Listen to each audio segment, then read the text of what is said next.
Alright guys, number one, the cruise control has its own braking system. So what I mean by that is, if I set it to 50, set the cruise control to 50, keep driving along, and then suddenly the say overhead speed changes to 30 miles an hour.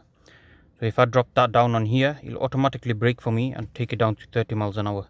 Whereas in a normal car of this age and older and stuff, like my Golf and stuff, all it will do is, if you set it down to 30, all it will do is slow itself down over time, not with braking, just from losing engine speed, which is not good because you'll get flashed. Whereas this actually brakes for you. It takes about 1-2 seconds because it slowly brakes for you, not immediate, you know what I mean, not slam on, nothing like that. It does it nice and safely, but it's really good system. I use it a lot. All you do is literally change your speed, it'll brake for you, so you don't have to do much. It's really good.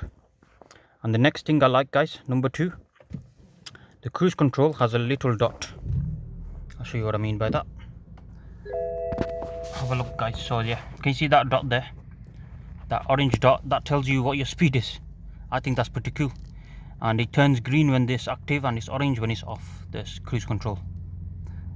And it's pretty cool when you're changing the speed and stuff, it slowly rises up and sick. It's really cool, I like it. Alright guys,